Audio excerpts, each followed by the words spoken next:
everyone. This is Jodie Palmer with the Divine Career Design Podcast, and I am in studio today with Jesse Ewell. And I'm actually in his studio, so it's a lot of fun to be in a new place and space and atmosphere. And we're going to talk to you today a little bit about what it looks like to be a fitness guru and a coach and entrepreneur. So let me tell you a little bit about Jesse. He is a high-performance lifestyle coach, a businessman, an athlete, and an entrepreneur. He is the author of Man in the Mirror and is currently the host of the Habit-Based Lifestyle podcast and a program that offers exclusive coaching, consulting, and in-depth training to help people find balance in business and in life. A personal trainer for 20 years is part of his experience, 4 of which he has spent as a high-performance lifestyle coach and 13 as a wildly successful entrepreneur. He is a man who truly practices what he preaches. So Jesse, happy to have this conversation with you. Yeah, thanks for having me on. Yeah, that was a big introduction. Lots of ideas and shoes to fill there. So Tell us a little bit about some of the things that you would want to share to add more for what our listeners would want to know about you. Okay. So one of the things that I think we talked about is, or you asked me about yesterday, and a question was, just to share part of my story. And one of the biggest things in my story was I was kind of a kid in high school who really liked sports. I didn't really like to go to school a whole lot, but because I liked sports, I went to school and did my work. But I often found myself kind of thinking about like gyms and like just things that weren't like traditionally in school. And so I can remember, being a senior in high school, like drawing pictures of what like my gym was going to look like that I would build one day. And that kind of led me down this path of, athletics. I was always kind of like one of the guys training everybody on the team. I was always kind of the one rounding everybody up to work out. And that led me to eventually becoming a personal trainer at like 20 years old. And that kind of started my career for that. At the time, my parents were like, hey, that's kind of a hobby. That's not really a job. And it was something that I wanted to do. And the reason why I want to talk about that is because, so many times parents, may think, hey, this isn't a job, this is a hobby, or just because, it's not something they would do or we would do. It doesn't mean that, kids can't do that. And I think that's really important for people, is if you're passionate about it, if, your kids are passionate about something, or if there's a kid listening to this and, hey, you're passionate about something, I believe eventually the money will follow. But first, if you have passion behind it, that's how you start it. And that's kind of how I started in the fitness industry. And, I remember my parents for about 4 or 5 years being like, hey, are you ever going to get paid doing this? And eventually, yeah, I did. And, it was kind of through those tough times is what made me, successful, I believe, in the long run. So I went on a journey of, 20 years as a personal trainer. I worked for, gyms where I started at the bottom, literally like, being like kind of a janitor trainer. Yeah, we would call them the janitor trainers. They were the trainers with no clients. To eventually, running full gyms and then opening up our own gym, our own training facilities, and building that to a multi-million-dollar fitness facility.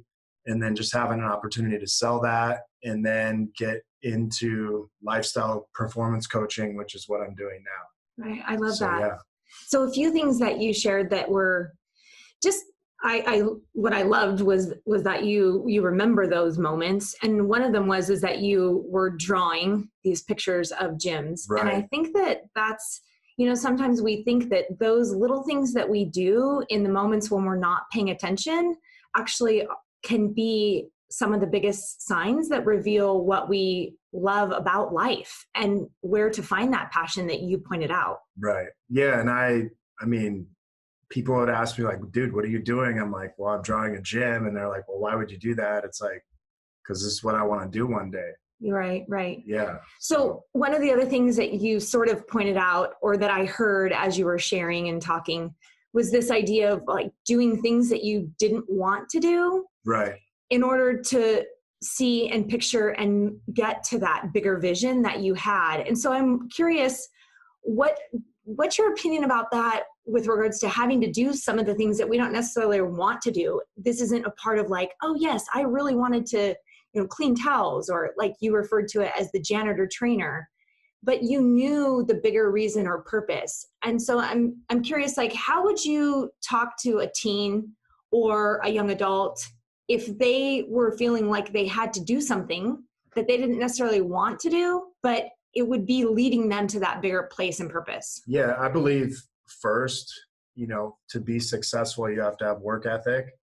And that means like starting where you are. So that means maybe if, I work somewhere, like for me, starting in a gym, it was like starting literally at the bottom, to where it was like, I just had to be kind of the trainer that walked around and talked to people and walked around and got towels for people, because that was ultimately like the only position they had at the time.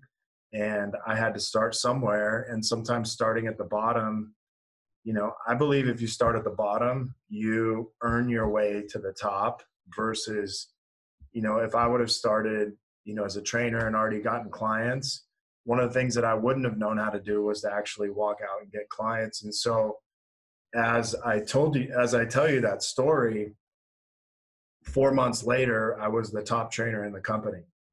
Wow. Because what it taught me to do is I had to go out and I had to talk to customers. I had to go out and meet people, and I had to introduce myself. And I also had to find out like what their goals were, what they wanted to get out of their training sessions. And then I remember the first like 30 days, literally every client was kind of like, this must be the new guy, like leave me alone, basically would kind of shrug it off. My second month, people started to like, talk to me. People started to, realize that I was like, hey, I was serious about what I was doing. And they started to ask me for help. And then by the third month, a lot of those people started asking me, I'm like, listen, if you really want to change your fitness, change your life, like, why don't you just work with me for the next like 12 weeks? And literally, that month I was a top trainer in the club. The next month I was a top trainer in the company. And there wasn't really any looking back. And I had all the trainers mad at me because I had built such a rapport with all the clients at the gym that they, it's kind of like, hey, They kept coming back. Yeah, who do I train with? And it's like, well, I want to train with that guy. And then their clients are like, well, I don't want to train with you. I want to train with this guy. And so then I had every trainer at the gym mad at me from that point forward. And then it was like, I just kept going. Right, right. So what I hear you saying, and this could apply to any area of life, sure, is this idea of building relationships and building rapport. Right. And it really sounds like, regardless if you were in the fitness industry or you're in the restaurant business, any area of life, if that's where you start with, is just building those relationships and that rapport, people are going to want to work with you if you're likable and you're approachable. And then the other thing that I hear you say a lot about is that comes through really with how you talk and the way you engage with people, is just this concept of like serving and providing value to people and knowing what you do and what you can create with regards to results. Right. Yeah. And I think, at the end of the day, people want transformation. They want to change. They want results. And a lot of times they just don't know how to get them. And fortunately, like for me, that's what I've built that's what I've basically done for, 22 years, is like, I've worked with people to help them get results. And kind of the transition for me was everybody I helped in training, the people that always got the best results were the ones who I worked with on all areas of their life, not just fitness and nutrition. And they were the ones who usually stuck with the results. The ones who just kind of came in to lose weight for vacation or whatever, yeah, I could get them results, but they would leave, then they would come back the next vacation. And so this was a natural transition for me to work into, okay, now I want to, just focus on all these other areas. Yes, fitness is a component of it, but most people are out of shape, and overweight because of some other area of their life, not because of their fitness and nutrition. Right. Well, and that's how you sort of bridged from being in the fitness industry to really being a lifestyle entrepreneur and coach. Yep. And entrepreneurship is a lot of fun. I know, but I would love to get your take on it, on what your favorite parts of maybe just even being a coach, being a fitness coach, or being a coach and being an entrepreneur, but then maybe what some unanticipated expectations are that are there for you as an entrepreneur. Okay. Yeah. So some of the things that, one is I had a hard time listening to people tell me what to do. I like to do things my way. And a lot of times I think my way is better than others. It doesn't mean that, it's right or wrong. It was just, I remember working for gyms and health clubs, and it's like, I want to be able to do this, this, and this with my client. And they're like, you can't do that. I'm like, well, why not? Because that's not what we do. And so it got to a place where I'm like, okay, I can't do what I want to do with people anymore. It's time for me to do my own thing to where I can do this with them, because I know exactly what result this is going to get them. And so, being an entrepreneur, number one is, yes, you have freedom. Two, you have way more responsibility. And three, you have an opportunity to make more money, obviously, than you do working for someone else. But with that being said is, you go back to the responsibility. It's like, you don't just get people handed to you anymore. Now you have to go find your customers. So you instantly, when you sign up as an entrepreneur, you become a marketer, the salesperson, the janitor, the, pen pusher, whatever you want to call it. You become kind of the do-it-yourself guy or gal, whatever you are. And I think the thing that people don't realize is how much work it actually goes into being an entrepreneur, how many different hats you have to wear. And it's super rewarding, but it's also, it's probably one of the hardest things that you'll ever do, because, at the end of the day, it's all about, you basically make, right, what you give in value. So if you're not making what you want to make, it's because, there's something going on with the value and what you're doing. And so a lot of times it's kind of like, hey, my results in business are dictated by the value I give. Sometimes that can be kind of hard to hear. And other times it's like, well, I just need to learn to give more value, and then I'll see the results, in the other areas. Right. So what you were sharing, I think that comes up a lot for us, right? And as we're growing and we're starting to move into careers, right, as this idea of people challenging us. Yeah. And you work for companies, or you work for places, or you have your boss or whomever it may be, and they have a certain way or philosophy or practice that they employ, and they hired you to follow in line with their philosophy and practice. And really, when you get that opportunity that they say to you, hey, you're not doing, this is how we're going to do it. It's there as an opening for you to really look at, okay, well, do I believe that I have just as much value that I can bring if I'm doing it differently and doing it my way? And if that's the place or space that you allow it, and you look at it like, hey, this really is an opportunity for me to actually engage on what I want to do for myself and for my own business, right, then those are gifts that people really are giving you in the form of a challenge. Right. Yeah. And I mean, I think back to, if I wouldn't have worked in gym health clubs and had like the mentors and people I worked with, I wouldn't have learned how to run the business side of it. So those things were like super valuable for me. It got to a place in time where it was kind of blocking me from what I truly wanted for clients and what I knew I could bring for them. It was never a thing like, hey, you guys are terrible, I'm out. It was more like, hey, this is kind of the next step in my progression and my growth. And, it was kind of like a perfect time for me to just take that next step. Felt really natural. Yeah. Yeah, absolutely.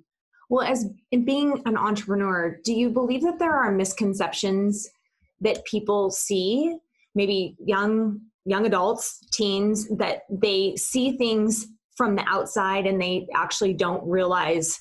And you sort of alluded to it, but is there anything else that you would highlight that maybe? I would say, being an entrepreneur is very like difficult. Like you have a lot of things you have to juggle. And I would say, if you see someone who's successful, so if you're someone young listening to this, if you see someone who's young, successful, they started in a place where, they were unsure of themselves. There was a lot of fear. There was a lot of, doubt and things like that. And so as you see someone who's successful, they didn't just, wake up that way. It was like they had to actually work for it. And I think a lot of times entrepreneurs are looked at as people who, oh, it must be nice, to be as successful as you are. And it's like, no, you didn't see like the, 10 years of hard work where every day I'm getting up at, 4:30, 4:45 a.m. I'm coming home at 8 p.m. at night, and I'm sacrificing time with my wife and kids to just try to make it. And I think one of the big things is being an entrepreneur, your job is 24/7. Like a lot of times you get off work and then you go do kind of book work or you go do some other work, but you're, for me being a trainer and coach, it's like you're kind of like on 24/7. Like people could have an emergency, they could call you and just say, hey, this is what's going on. Can you help me out? So I think the misconception is it's not a 9-to-5 job. It's a 24/7 job. Yeah. I can see how they would think and sometimes, I could fall into that where I look at people and it just feels like it's so easy for them and you don't see the work. And what you sort of alluded to is like the years of experience that has really gone into continuing to build yourself up. And I can guarantee that there was some point where there's something that you're doing right now that you have mastered. And at some point, it was a totally new experience for you where you were learning like everyone else has to start with when they're in the world of entrepreneurship. You're learning about funnels, you're learning about marketing, you're learning about connecting, about, obtaining clients, how you said, like you, at that point, you were having to go out and talk to people and ask people questions. Yeah. And so every entrepreneur really, in all the pieces of what it takes to build a business, start at that place. Yeah, I would say that, you start like initially you start by kind of organically having conversations with people. That turns into, now you can do it on Facebook because this obviously wasn't there 20 years ago. Mm-hmm. Now my organic market can be on Facebook, Instagram, all these other channels. But it's the same thing. It's, you have to learn organically to communicate with people. And what do I mean by organically, which is like, talking on all these areas or just talking in person with people before any like of these paid things that people talk about. You have to be able to do all this organically first. And then as you start getting into the higher level stuff, they work. But, I think just, being an entrepreneur period is like, it's all about having, skills to communicate with people. And that's the most important thing. And I think sometimes that's overlooked, that it's like, hey, I'm good at being a trainer, but it's like, well, that's great. But how many people know that? Mm-hmm. And it's like, oh, well, I actually have to tell people that. Yeah. So, yeah. I was recently having a conversation with someone, and this is coming up, is the idea of like in the world of entrepreneurship, we sell them what they want and then we give them what they need. Right. And because we know a lot of times, like as being a coach, like you sell a life, right, that people desire and want, and you certainly resemble that on all areas, right? So I think that your ability to really be transparent and authentic in what you do for clients is certainly what you focus on for your life. And I think that's why it translates so well for people, that when you're selling it, and that's an important piece, is that they know that there's trust there. But then what you actually deliver to them are these real concrete habits and ways of approaching things and changing mindset. Mm-hmm. You know, I mean, correct me if I'm wrong, but I don't think you say, I'm going to change your mindset. That's not what you sell. You sell, I'm going to help you to create a life that you love and that you're passionate about. And this is how we're going to do it. And for everybody, that's probably a little bit different.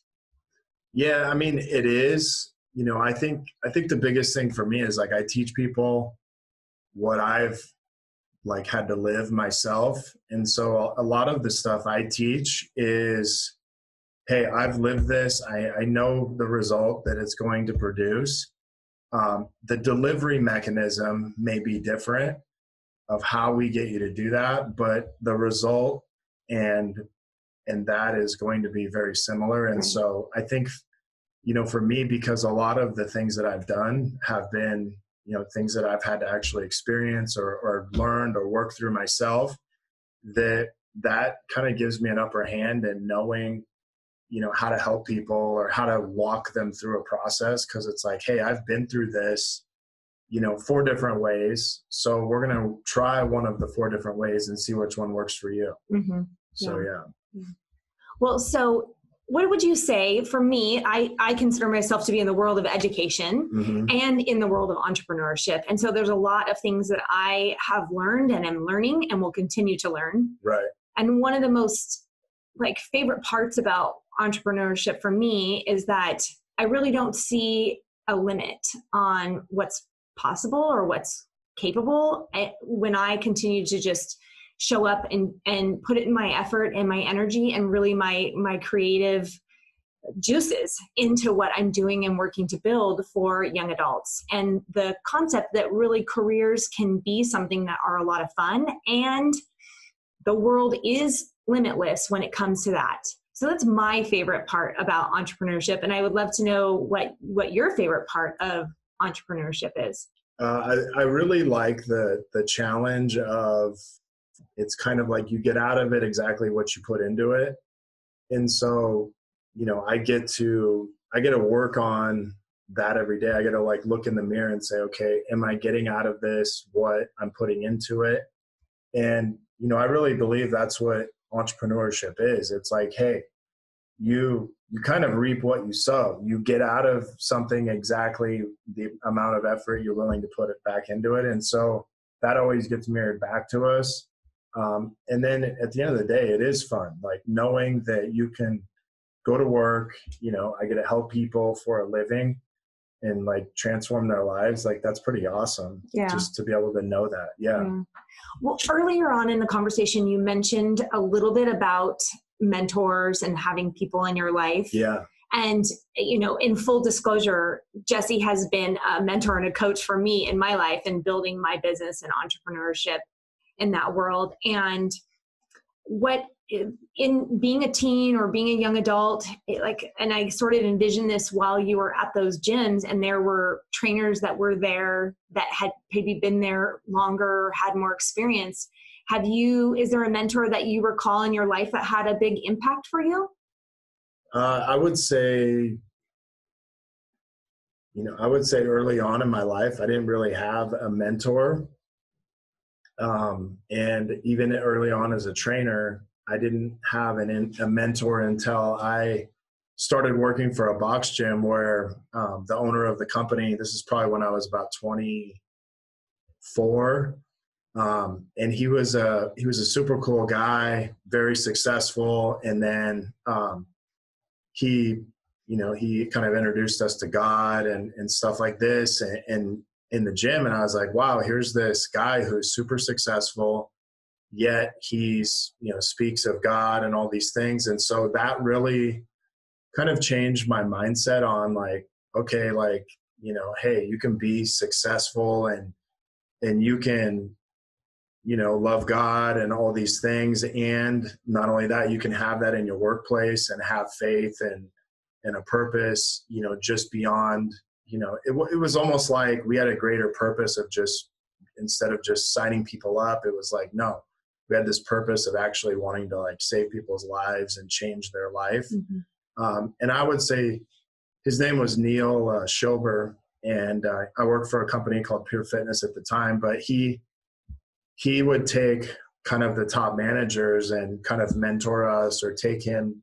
We'd go to these, things where athletes would speak that were like Christian athletes, things like that. And he would invite us. And so he was probably one of the first to really kind of like, I wouldn't say he like directly mentored me like one-on-one, but it was kind of like he mentored us as a group. Right. And he was probably one of the first people that I actually was like, man, I can see myself doing this and like being successful one day. Yeah. Right. So, yeah. Okay. To lighten things up a little bit, tell me, what is your superpower? My superpower is when it comes to coaching. I don't know. Whatever you come up with. I would say I can get people to do things that they never thought was possible. Yeah. Okay. Awesome. That's a great superpower. Yeah. So, and that's, I don't know, like I remember somebody asked me like, hey, what do you really do? And I'm like, I can get people to do things they never thought were possible. Mm-hmm. And they're like, well, what does that mean? I said, well, whatever you want it to mean. Yeah, I could see that, because my personal experience with you is just like you removing blocks for me in my mind, mental blocks, limiting beliefs, whatever it may have been. You were like, well, just let's create it in a way that you could do it. And then it was just like really simple in conversation, creating it in our mind in conversation. And then, okay, so you're going to go do it. And then it was doable. Did it. Yeah. And then, you being a coach and just keeping me accountable to those things was really what was really helpful, I think, for me, So that's awesome. Yeah. Yeah. What about a quote? Do you have a quote that you use that really helps to fuel you or to drive you or to bring purpose into your life? I'm not a big quote guy. Yeah. But I will say this, like, focus on the routine, not the results. Mm-hmm. And, people are like, well, what does that mean? It's like, well, focus on what you need to do today versus, where you're going to be in 90 days or a year from now. Focus on the one step like you're going to take today. And that just is like, hey, keep everything small. Like you said, it's like, hey, removing a block just means you're moving one thing. It doesn't mean you have to, take a road grader and move everything. It just means one thing. Because I know this, if I do what I need to do today, then all I need to do tomorrow is the same thing. Yeah. And so that keeps everything really simple and not like complex. Yeah, I would agree. And I think that in the world of entrepreneurship, sometimes the big projects can be halting and they can be overwhelming, and you feel that most certainly. But if, like how you said, okay, well, what can I do today to just take action, small piece of action that will just make it easier for me to do tomorrow what I need to do tomorrow. Yeah. And most of us, like, whether we're an entrepreneur or whether, even as a student in high school, I wish I had knew this stuff, but, it's kind of like when we get overwhelmed, we get overwhelmed. There's too big of a step that we have to take.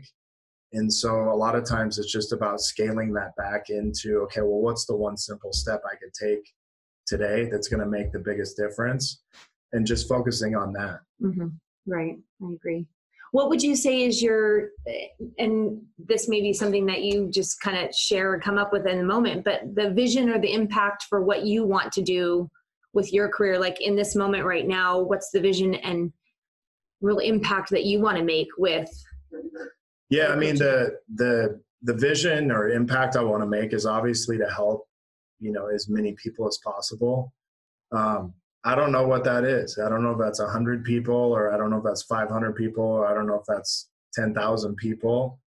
Right now I'm just kind of enjoying growing my business and really just kind of tapping into, okay, what do people really need right now more than anything? And that's kind of my vision, is like making sure that I am providing that. So just staying in the moment. Yeah. I mean, it's, I would say, I think a lot of it is we overthink, what we need to help people with. And sometimes I think it's really simple, and we make it really confusing for people to kind of get out of their own way. So yeah, I'm more about simplifying it right now. I could fall in that category. Yeah, we all can. So, well, tell me, what would you say, and I know this is a loaded question, but what are the successful habits of an entrepreneur? Yeah, we might have to do episode number 2 on this one, but if you'd say maybe the biggest, the top 3 to highlight. I would say number 1 is to work out every day. I think it's super important for people to move. And the reason why is it's not to have a 6-pack. It's not to be buff or any of that. Movement creates energy. And when you can change your energy, it shifts, how you communicate with people. It shifts how you show up differently in your business. And it makes you feel confident. It makes you feel better. And I think there's so many upsides to like moving and working out, that to not do that is like you're limiting yourself. Yeah. Happy, makes you feel happy too. Yeah. It obviously increases endorphins, and, the list goes on and on. So yeah, the other one is constantly learning.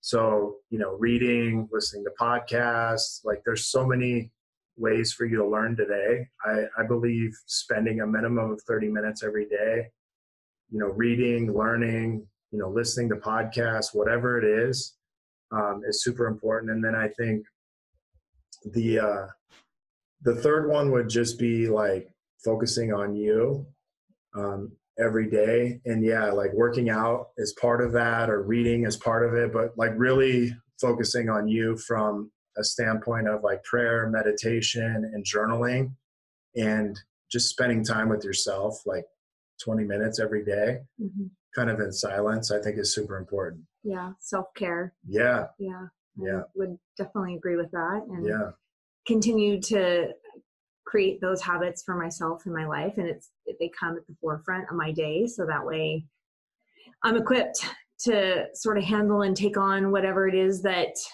comes my way. And I can approach things that are unexpected, because I think that's part of the world of entrepreneurship. I can approach things with like energy and excitement, and knowing like this is just an obstacle, and it's just a problem I know I can solve if I sort of create a bigger vision for myself, as opposed to narrowing down on what that particular problem or issue is. Yeah. And I think people who tend to focus on working out, constantly learning, and kind of this self-care, I think when stuff gets thrown at them, it's not as big of a deal as if you're not doing any of that stuff. And I think it's a lot easier to be like, oh, I'll just do this and this and kind of work through it. Where, a lot of times if we're not doing that stuff, it's like, man, I can't do this because all these things are weighing me down. And, it doesn't have to be that way. Right.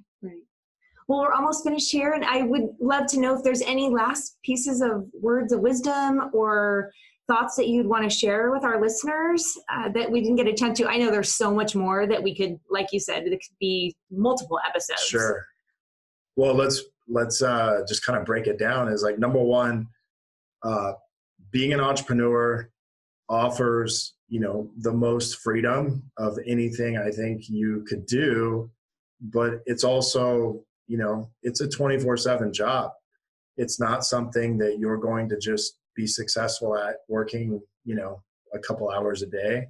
But it's kind of the American dream. Like, I think it's one of the most fulfilling things that you could ever do, because the success is always based off of the amount of work you're putting into it. So it's kind of like the effort that I put into my business is the result that I get back, which is pretty cool, because I'm in control of that. No one else is. And you know, my boss, I don't have a boss that's in control of what I make. I don't have a boss in control of telling me what I'm going to do. That's me, and it's up to me every single day. And I can't think of a better way to wake up and know that, hey, I'm in control of, you know, what happens in my business.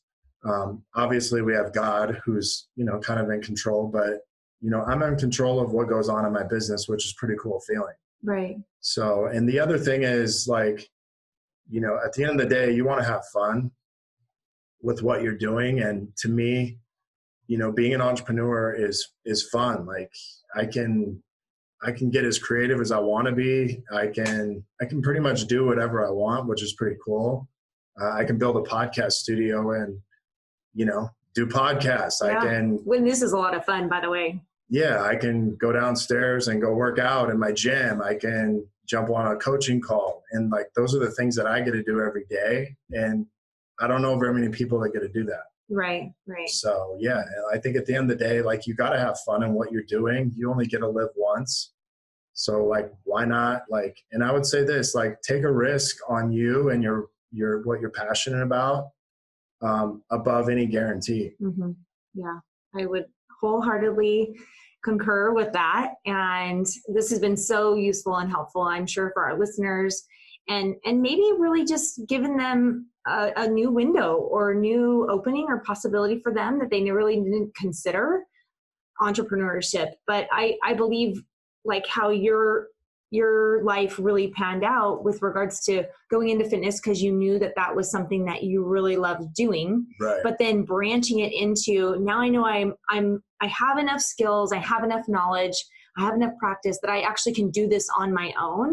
And so I don't think there's anything, you know, wrong with that. Like, picking something that you know you love doing and then learning for a few years under people who you want to get practice from, and then looking into building something on your own. But I think that this has been really helpful for any teens, young adults who think that entrepreneurship would possibly be, you know, something that they would be considering. Yeah, I love it. So yeah. I couldn't see myself doing anything different. Right. So if they wanted to learn more about you or connect with you, tell us how they would do so. You could reach out to me, Jesse, at habitbasedlifestyle.com. If you have any questions, you could also check out my website, habitbasedlifestyle.com. All right. Great, Jesse. Thanks so much. Great to talk to you. And I'm sure our listeners will be reaching out to learn more about you. All right. Thank you, Jodie. Thanks for having me on.